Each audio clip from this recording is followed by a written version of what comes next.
গাছগুলো দেখো। এটা জানেন কি গাছ? কি গাছ? আচ্ছা চলেন। চলে দাও। চলো চলে।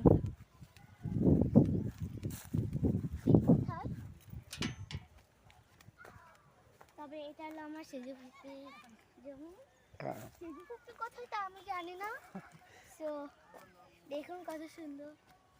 আর আমার ফুপির গাছে অনেকদিন পানি ছিল না, তো আজকে এই জায়গায় পানি দিতেছি। আপনার দেখে প্লিজ লাগো দেখা দাও। Like comment.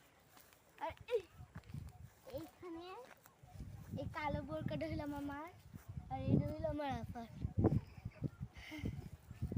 আর এদিকে এটা হলো আম গাছ, এটা হলো আম গাছ, এটার পুরো লাইনটাই আম গাছ।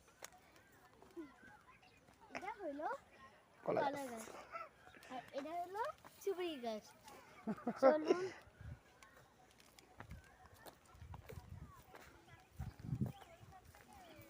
এটা ওই যে আমার ওই যে টাটা। ব্লক করতেছে। আসেন এবার আমার মামা আর আমার প্রিয় সুইটির সাথে দেখা করে দেবো। আসেন।